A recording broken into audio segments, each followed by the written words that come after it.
नमस्कार. हा व्हिडिओ मी खूप दिवसांनी बनवत आहे. माझ्या प्रोफाईलमध्ये जर तुम्ही चेक कराल तर पूर्ण व्हिडिओ लहान मुलांचे आहेत माझ्या. तर मग आता हा जो व्हिडिओ आहे मी काय करत आहे ना, 6 महिन्याचा मी एक डिप्लोमा करत आहे. तो डिप्लोमाच मी शेअर करत आहे. जो डिप्लोमा आहे ECCA, तर तो कोर्स आता संपत आलेला आहे आणि शेवटचा त्याचा जो सेशन आहे तो आहे इंटरव्ह्यू सेशन. आणि तो इंटरव्ह्यू सेशन मॉक इंटरव्ह्यू आहे फ्रायडेला आणि हा व्हिडिओ मी बनवत आहे वेनसडेला. तर मॉक इंटरव्ह्यूमध्ये जे क्वेश्चन्स मला दिले ते मी आज तुमच्यासोबत शेअर करत आहे, जेणेकरून इतर माझ्यासारख्या काही मुली असतील तर त्यांनाही त्याचा खूपच फायदा होईल म्हणून. तर जे इंटरव्ह्यूचे जे क्वेश्चन्स आहेत ते मी एक पेज आहे ते मी व्हिडिओमध्ये ॲड करते. पण फर्स्ट क्वेश्चन म्हणजे आपण असं स्टार्ट करूया, एक क्वेश्चन आणि मग आन्सर, मग नेक्स्ट क्वेश्चन आन्सर असं आपण स्टार्ट करूया. तर मी काय केले ना, जे क्वेश्चन्स मला दिले होते ना त्याचे मी खूप 4-5 आन्सर्स फाइंड आउट केले. पण त्याच्यातले जे मला योग्य वाटले, जे माझ्या म्हणजे असं आपण बोलतो ना कॉपी पेस्ट नाही करायचं, जे आपल्याला योग्य वाटतं तेच आपण आन्सर द्यायचं. तर आपण स्टार्ट करूया पहिला क्वेश्चन. तर first question is tell me about your self. तर ते तर आहेच आपलं नाव वगैरे सांगायचं आहे, आपण कुठे राहतो, आपण काय अकॅडमिक इयरमध्ये आपण किती काय काय कंप्लीट केलं आहे, एक्स्ट्रा काय स्किल आहेत ते सगळं सांगायचं. तर नेक्स्ट क्वेश्चन जे मेन आहेत ते because tell me about your self हे तर सगळीकडेच विचारलं जातं आणि हे तर आता लहान मुलांना पण येतं.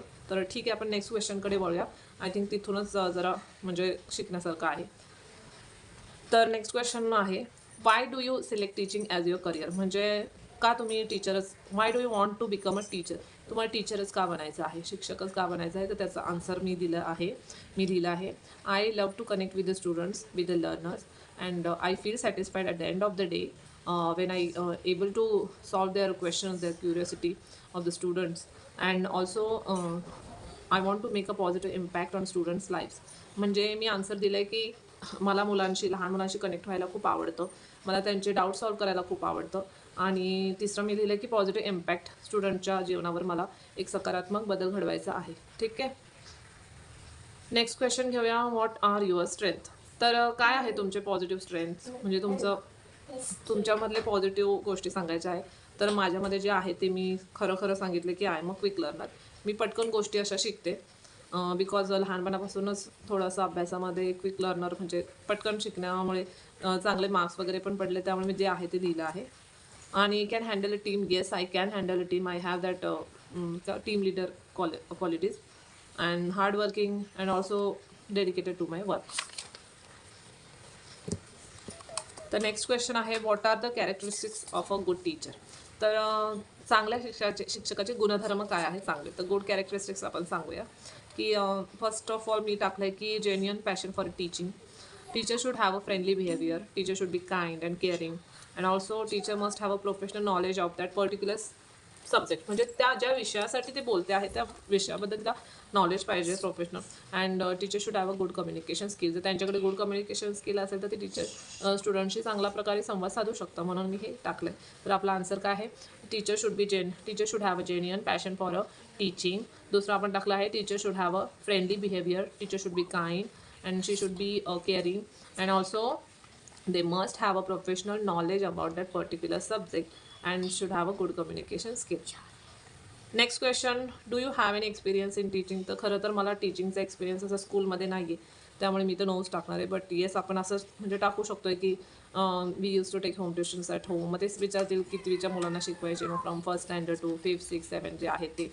मग आपण त्याच्यामध्ये तर सगळेच सब्जेक्ट घेतो, पण मोस्टली लँग्वेज एवढं घेत नाही, त्याचं फक्त पाठांतरच घेतो. आणि बाकी जे आहे मॅथ्स सायन्स शुड बी म्हणजे आपण त्यांना सायन्सचं कसं एक्सप्लेन करू शकतो. बाकी जे आहे मॅथ्स आणि इंग्लिश ते आपण शिकवतो. ठीक आहे. अँड मग मी तेच आन्सर दिले, do you have any experience in teaching. So no, I do not have any experience in teaching in a school. Next question घेऊया, why did you leave your last job. तर मग मी माझा last job का सोडला. पण मी टीचिंगमध्ये job करतच नव्हते, त्यामुळे एवढा काही त्याचा संबंध येणार नाही. बट आपण कॉर्पोरेटमध्ये जॉब करत होते मी, तर ते मी खरं सांगणार आहे की yes, I do not have experience in teaching, but I use to do work with in a corporate office. But after getting married I have to leave that job. Had to leave that job, and it was not possible for me. It was quite difficult for me to travel from that place where I have shifted after marriage. तर मी त्या प्लेसपासून travel करू शकत नव्हते, हे मी टाकलं आहे. आणि दुसरं टाकलं आहे की it would not have been possible for me to give time to my kids, because मुलं पण लहान आहेत, त्यांनाही टाईम देणं आवश्यक होतं.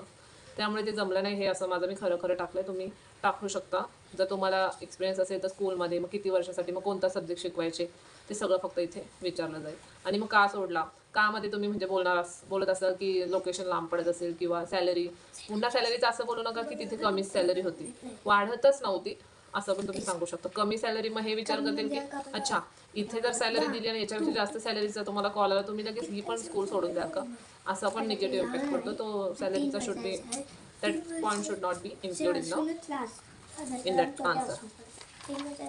नेक्स्ट क्वेश्चन आहे, why do you want to work with our school. का तुम्हाला आमच्या शाळेत वर्क म्हणजे शाळेशी जॉईन करायचं आहे, का इथे जॉब करायचं आहे तुम्हाला. तर very important question for me I think. तर मी टाकलं आहे as a fresher I feel like I need a platform to work to start my career. आणि दुसरा आहे, I have gone through this school profile and I found that this organization I found that these organizations encourages a fresh talent and also provides a good work culture. म्हणजे चांगलं आपण बोलतो ना environment चांगला आहे, तर चांगला एन्व्हायरमेंट प्रोव्हाइड करतो. बस ते आपल्याला सांगायचं आहे. आणि नंतर I think by joining your school I get a good chance to work with the skilled people. ठीक आहे. Next, and I will also learn something new because I really want to learn new things every day, असं आपण सांगू शकतो. Next question घेऊया, why should we hire you. का आम्ही तुला हायर करावं ह्या पोझिशनसाठी.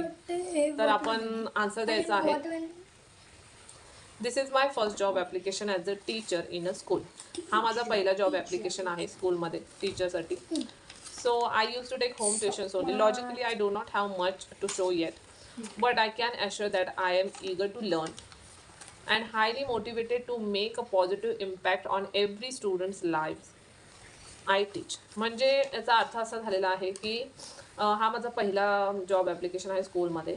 मी घरी पहिले म्हणजे होम ट्युशन्स घ्यायची, त्यामुळे मला माझ्याकडे असं जास्त काही नाही जास्त म्हणजे सांगण्यासारखं.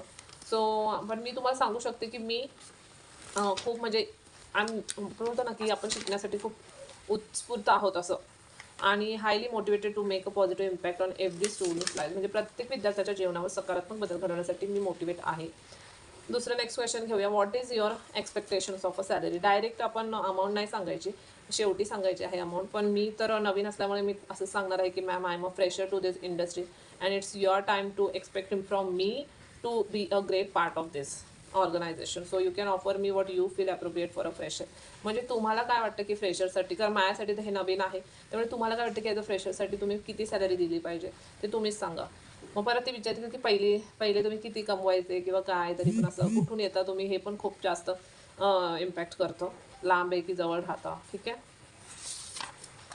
नेक्स्ट क्वेश्चन घेऊया, brief me about ECCET course. तर हा खूपच इम्पॉर्टंट क्वेश्चन आहे की जो कोर्स तुम्ही करत आहात तो ECCETचा कोर्सबद्दल तुम्ही आम्हाला सांगा. तर फर्स्ट ऑफ ऑल ECCETचा फुल फॉर्म आपण सांगणार आहोत. ECCET is defined as early childhood care and education. ठीक आहे. And children from birth to 8 years, म्हणजे जन्मापासून ते 8 वर्षापर्यंतसाठी हे ECCET असतं. तर over 85% of child's brain development occurs from prior to at the age of 6. वयाच्या 6 वर्षापर्यंतच 85% विकास हा मेंदूचा झालेला असतो.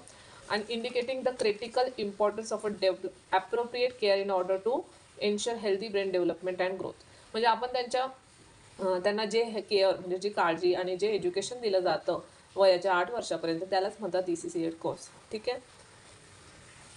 तर नेक्स्ट आपण घेऊया, if you come, very important questions, only last questions remains. Second last is, if you come across a situation that you have to handle misbehaviour of the child, then how will you handle. जर तुम्हाला म्हणजे misbehave handle करावं लागलं स्टुडंटचं तर तुम्ही कसं कराल. तर त्याचा आन्सर आहे, will address the misbehaviour in a private to avoid embarrassing a student. म्हणजे स्टुडंटला एम्बॅरेस फील होणार नाही सगळ्या स्टुडंटसमोर, त्यामुळे मी प्रायव्हेटमध्येच त्याच्याशी बोलेल. म्हणजे वेगळ्या ठिकाणावर जाऊन त्या शाळेमध्ये एका प्रायव्हेट ठिकाणी जाऊन एका रूममध्ये जाऊन मी त्याच्याशी बोलेल. And it allows for a more open and honest conversation. म्हणजे तोही ओपनली बोलेल, ती. ठीक आहे. Clearly communicate that this behaviour is unacceptable and very inappropriate and will also give the students opportunity किंवा chance to that student to explain their side of story. म्हणजे का केलं त्याने असं, का वागतोय तो असं, तर आपण ते सुद्धा त्याच्याकडून जाणून घेणार आहोत. अशा प्रकारे याचा आन्सर आपण दिलेला आहे. तर नेक्स्ट क्वेश्चन आहे and the last question, if there is an emergency in your classroom then how will you handle it. म्हणजे जर एखादी इमर्जन्सी आली तुमच्या क्लासरूममध्ये तर तुम्ही कशी हँडल करा. तर फर्स्ट ऑफ ऑल आपण ती इमर्जन्सी कोणती आहे ते आपण जाणून घेणार. म्हणजे जसं की आपण सांगणार याचा आन्सर आहे. First of all will quickly determine the nature of an emergency. Is it fire, is it a medical emergency, or it is lockdown or something else.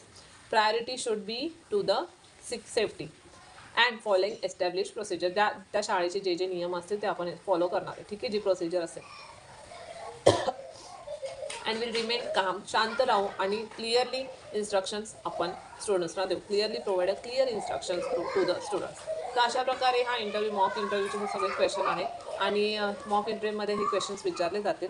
तर रिअलमध्ये पण हे विचारलेच जातात.